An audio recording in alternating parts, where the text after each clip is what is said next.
ബൈക്കിന്റെ ഉടമകളായിട്ടുള്ളവർ ഇപ്പോഴും റെയിൽവേ സ്റ്റേഷനിലൊക്കെ ഉണ്ടാവും, ആ പരിസരത്ത് വന്നിട്ടുണ്ടാവും. അവരാരെങ്കിലും അവിടെ ഉണ്ടോ എന്ന് കൂടി നോക്കാം. രാവിലെയൊക്കെ ഈ ട്രെയിനിൽ കയറി പോകേണ്ടവരാണ് അവിടെ ആ ബൈക്ക് പാർക്ക്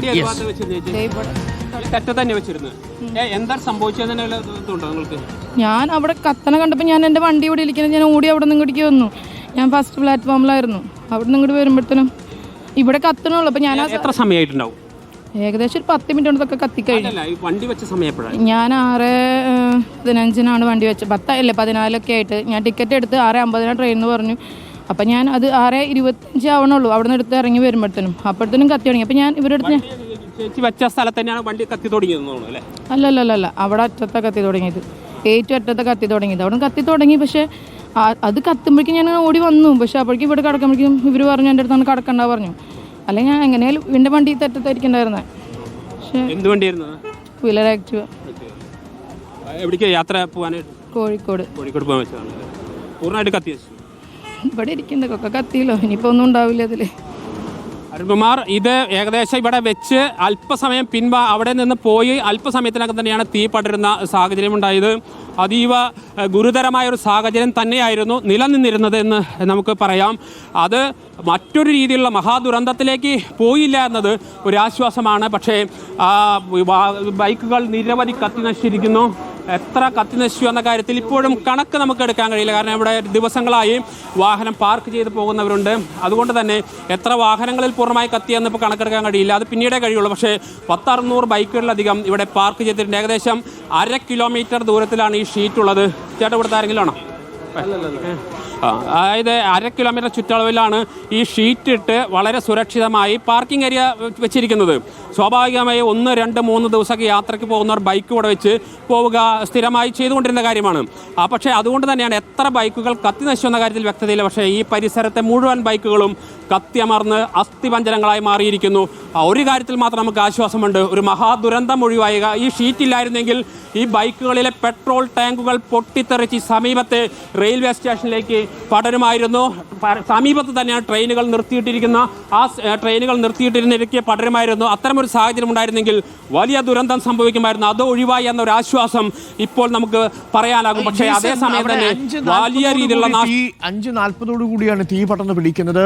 6:15 അവിടെ വാഹനം കൊണ്ടുപോയവരുണ്ട് എന്ന് പറഞ്ഞാൽ ഇപ്പോൾ ഏറ്റവും ഒടുവിൽ ആ വണ്ടി കൊണ്ടുവച്ച ലേഡി പറയുന്നതനുസരിച്ചാണെങ്കിൽ 6:15 കൂടിയാണ് അവരവിടെ വണ്ടി കൊണ്ട് വയ്ക്കുന്നത്. വണ്ടി കൊണ്ട് വയ്ക്കുന്ന സമയത്ത് അവിടെ തീ കത്തുന്നില്ല.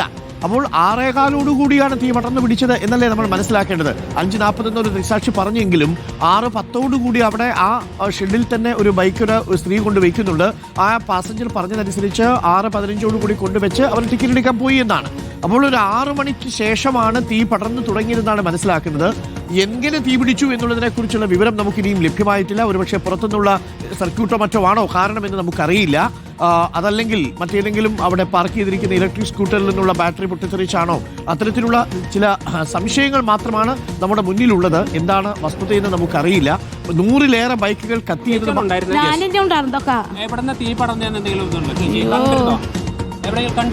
ചേച്ചി എത്ര മണി ഡ്യൂട്ടിക്ക് വന്നിട്ടുണ്ടായിരുന്നു? ഞാൻ ഇന്നലെ രാവിലെ വന്നാണ്, എനിക്ക് ഒന്നും പറയാൻ പറ്റില്ല. ചേച്ചി വേറെ ഒന്നും പറയണ്ട. എത്ര മണി ഡ്യൂട്ടി ഉണ്ടായിരുന്നു ചേച്ചിക്ക്? ഞാൻ നൈറ്റാ കയറിയത്. ഈ തീ പിടിക്കുമ്പോൾ ചേച്ചി അവിടെ ഉണ്ടായിരുന്നു? അതിനകത്തായിരുന്നു പുറത്തായിരുന്നു? അകത്ത്. ആ ഷീറ്റുകൾ മറ്റേ ബോർഡുകൾ വെച്ചു കൊടുത്തായിരുന്നു? അതായത് ഈ നമ്മളെ ഞങ്ങൾ ഇരിക്കുന്ന സ്ഥലമുണ്ട്, ഇവിടെയല്ല, ഇവിടെ അവിടെയാണ് ഇരുന്നത്. എന്നിട്ട് അവിടെ തീ എവിടെ പഠനമുണ്ട് ചേച്ചി? ചേച്ചി അവിടുന്ന് തീ പഠനമുണ്ട് പറഞ്ഞ പോലീസ് പറയണ്ടെന്നൊക്കെ പറയും. അത് പറഞ്ഞു നിങ്ങൾ. ഇപ്പൊ നമ്മള് വേറെ നുണയൊന്നുമല്ല പറയുന്നത്, ഇവിടെ നടന്ന സംഭവമല്ലേ ചോദിക്കുന്നത്. തീ പടർന്നത് ഇവിടെ ഇതിന്റെ ഉള്ളിൽ നിന്നാണ് വീണത്. മറ്റേ കമ്പിയുടെ അവിടെ നിന്ന് വീണു, അവിടെ നിന്ന് അങ്ങോട്ട് തീ പിടിച്ചു. ഇലക്ട്രിക് ലൈനിൽ നിന്ന് താഴെ വീണതാണ് അല്ലേ? ഓക്കെ. അവിടെ നിന്നാണ് താഴെ വന്ന് ബൈക്കിലേക്ക് വീഴുന്നത്, അവിടെ തീ പിടിക്കുന്നു. ബൈക്കിലേക്കല്ല, ബൈക്കിന്റെ കവറുമിലേക്കാ വീണേ. അതാണ് പെട്ടെന്ന് കത്താൻ. റബ്ബറാണല്ലോ, ഷീറ്റ് ആണല്ലോ അല്ലേ? അപ്പൊ മോളിൽ നിന്ന് തീ വീഴുന്ന ചേച്ചി കണ്ടു, ബൈക്കിന്റെ അവിടെ കണ്ടു, ബൈക്കിന്റെ ഷീറ്റുമ്മയാണ് വീണത്, തീ പടർന്നു അല്ലേ? അപ്പൊ പോലീസുകാർ വരെ പിന്തിരിപ്പിക്കുകയാണ്. പറയുന്നതിൽ എന്താണ് പ്രശ്നമെന്ന് എനിക്ക് മനസ്സിലാവുന്നില്ല. എന്തിനാണ് ആവശ്യമില്ലാതെ പോലീസുകാർ പിന്തിരിപ്പിക്കേണ്ട കാര്യം? സത്യം പറയുന്നതിനകത്ത് അവർക്ക് സംശയം വേണ്ട. നമ്മളത് ഇപ്പോൾ ഒരു കാര്യം വ്യക്തമായി, ഇതിന്റെ സൂക്ഷിപ്പുകാരായിരുന്ന എന്താ സംഭവിച്ചത്? നമുക്ക് ആദ്യം മെസ്സേജ് കിട്ടുന്നത് 2 വാഹനങ്ങൾ കത്തുന്നു എന്നുള്ള മെസ്സേജാണ് നമുക്ക് ആദ്യം കിട്ടുന്നത്.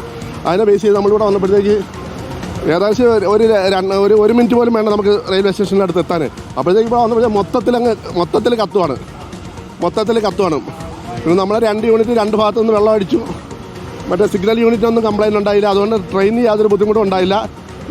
പിന്നെ വാഹനങ്ങൾ കുറച്ച് കത്തിയിട്ടുണ്ട്. എവിടെ നിന്നാണ് സ്പാർക്ക് വന്നത്? നമുക്ക് യഥാർത്ഥം നമ്മളിവിടെ വരുമ്പോൾ നമുക്ക് മെസ്സേജ് കിട്ടുന്നത് 2 വാഹനങ്ങൾ കത്തുന്നു എന്നുള്ള മെസ്സേജാണ് നമുക്ക് കിട്ടുന്നത്.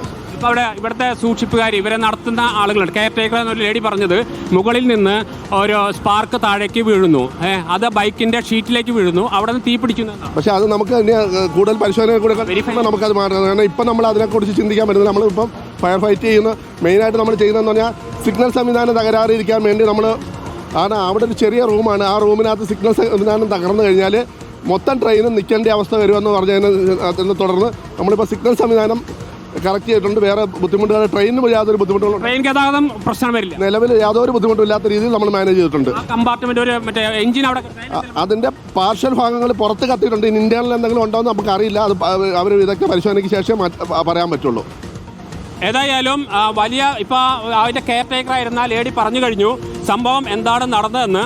സ്വാഭാവികമായും നമുക്ക് മനസ്സിലാക്കാൻ കഴിയുന്ന ആ മുകളിലെ ആ കാണുന്ന മുകളിൽ നിന്നും സ്പാർക്ക് താഴേക്ക് വീഴുന്നു. ആ സ്പാർക്ക് താഴേക്ക് വീണ് അത് സ്കൂട്ടറിൻ്റെ റബ്ബർ ഷീറ്റിലേക്ക് വീഴുന്നു. ആ റബ്ബർ ഷീറ്റിന് തീ പിടിക്കുന്നു. അവിടെ നിന്ന് തീ പിടിച്ച് മുഴുവൻ ബൈക്കുകളിലേക്കും ഈ തീ പടരുന്നു എന്നാണ് നാം ഇപ്പോൾ മനസ്സിലാക്കുന്നത്. സ്വാഭാവികമായും ആ ദൃശ്യങ്ങളിലേക്ക് കൃത്യമായി പോയാൽ റെയിൽവേയുടെ സിഗ്നൽ സംവിധാനമാണ്. അതിൻ്റെ സിഗ്നൽ സംവിധാനത്തിൽ വൈദ്യുതി പോകുന്നുണ്ട്. അതിൽ നിന്നും താഴേക്ക് ഒരു സ്പാർക്ക് താഴേക്ക് വരുന്നു.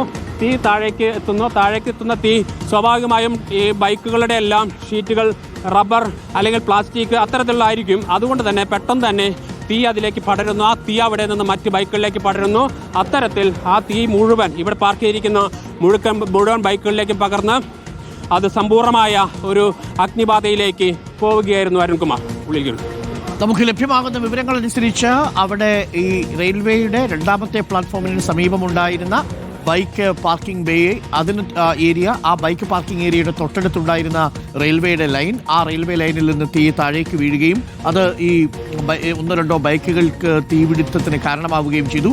അങ്ങനെ തീപിടിച്ച ബൈക്കുകൾ മറ്റ് ബൈക്കുകളിലേക്ക് തീ പടർന്നു.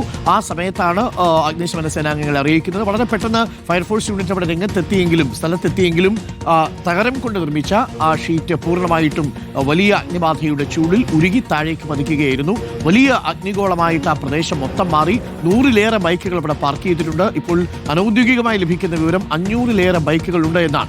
ഇലക്ട്രിക് ലൈനിൽ നിന്ന് പടരുന്ന തീയാണ് ആ പാർക്കിംഗ് ഏരിയയിലെ മുഴുവൻ ബൈക്കുകൾക്കും തീ പടരാനുള്ള കാരണമെന്നുള്ളതാണ് പ്രാഥമികമായി നമ്മൾ മനസ്സിലാക്കുന്നത്. മറ്റെന്തെങ്കിലും കാര്യങ്ങൾ ഇപ്പോൾ ലഭ്യമല്ല. ഇപ്പോൾ തീവണ്ടി പോകുന്നതൊക്കെ പ്രേക്ഷകർക്ക് കാണാം. ട്രെയിൻ പോകുന്നതിന് ഇപ്പോൾ തടസ്സമില്ല. സിഗ്നൽ കേന്ദ്രത്തിനും തീ പടർന്നിട്ടില്ല. എന്നാൽ ഈ ബൈക്ക് പാർക്ക് ചെയ്തിരുന്ന സ്ഥലത്ത് തീ പിടിക്കുന്ന സമയത്ത് അതിനോട് തൊട്ടു ചേർന്നുള്ള പ്ലാറ്റ്ഫോം റെയിൽവേ പാളത്തിൽ ഒരു തീവണ്ടിയുടെ എഞ്ചിൻ പാർക്ക് ചെയ്തിരുന്നു. ആ എഞ്ചിൻ പൂർണ്ണമായി ആ എഞ്ചിന്റെ ഒരു ഭാഗം, അതായത് ഇടതുഭാഗത്തെ തീ പടർന്ന് പിടിക്കുകയും അത് ഉരുകുകയും ചെയ്തിട്ടുണ്ട്. അതിന്റെ ദൃശ്യങ്ങൾ കാണാം. ജെയ്സൺ ഉണ്ട്. ജെയ്സൺ,